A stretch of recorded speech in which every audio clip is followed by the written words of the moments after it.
Hello, I'm Andrea Martone. I'm Director of Communications for Selah Freedom, and I'm here today with Angelea Valenti. Angelea Valenti is the Assessment Coordinator for Selah Freedom, but most important, Angelea is a survivor from Selah Freedom, and she's here to tell her story today in light of the fact that April is Child Abuse Prevention Month. It's good to see you, Angelea. Good to see you.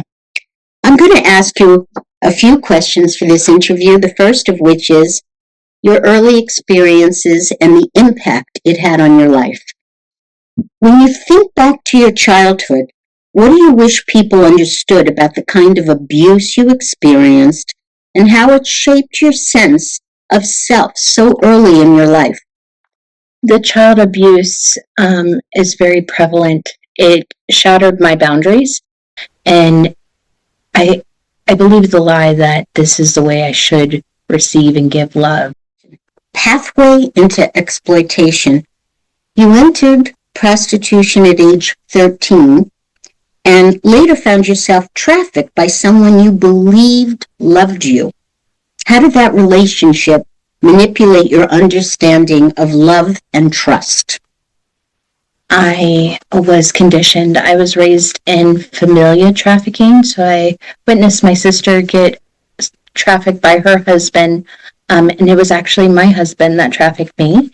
And I thought that was normal. That is what you do for a marriage, for your husband. And I didn't know what love was, not until I came to Selah Freedom.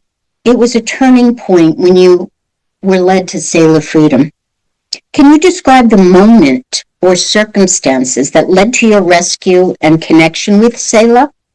What did it feel like to experience safety after so many years of exploitation?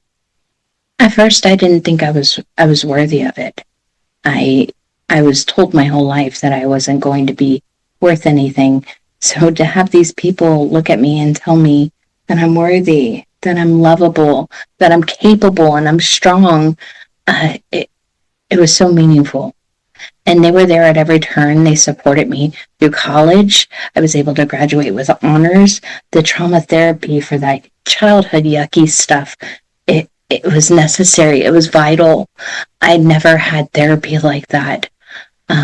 They supported me when I went to get full custody of my children and have a home of our own.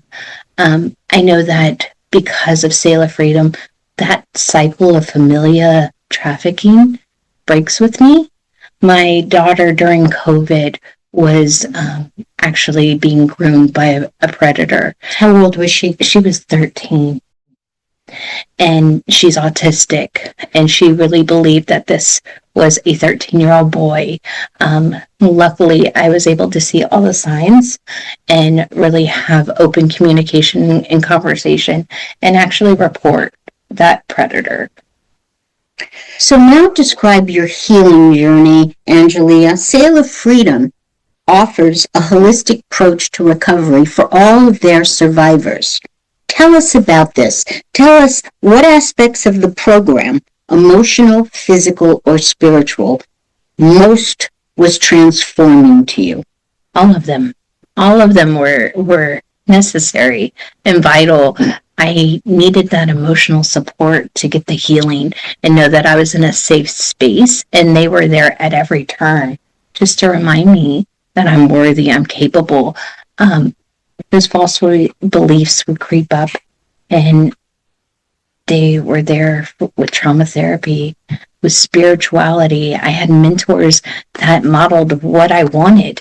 They were business women that were pouring into me, and with such spirituality and love and care and compassion, every detail was mapped out for perfect recovery and support.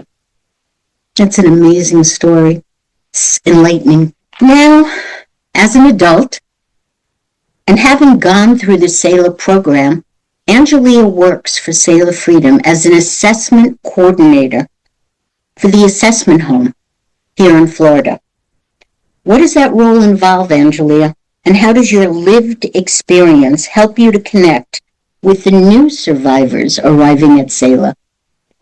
It keeps me healthy. It reminds me humble beginnings of where I started, but also it provides hope and freedom.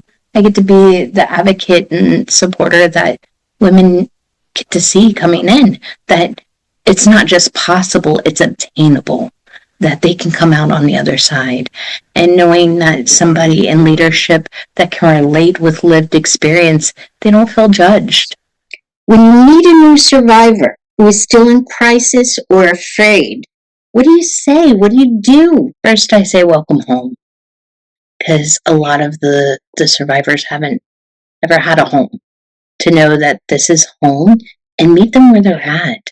Knowing that I once walked in those steps, I get to support them, I get to guide them, and I get to speak truth, just like Selah empowered me. Looking at your life today, Angelea, as a mother, an advocate, and most important, a survivor, what message of hope or strength would you share with someone who's still trapped in the life that you once lived? It's never too late. Don't give up hope. The best is yet to come. Your life and your blessings are waiting for you.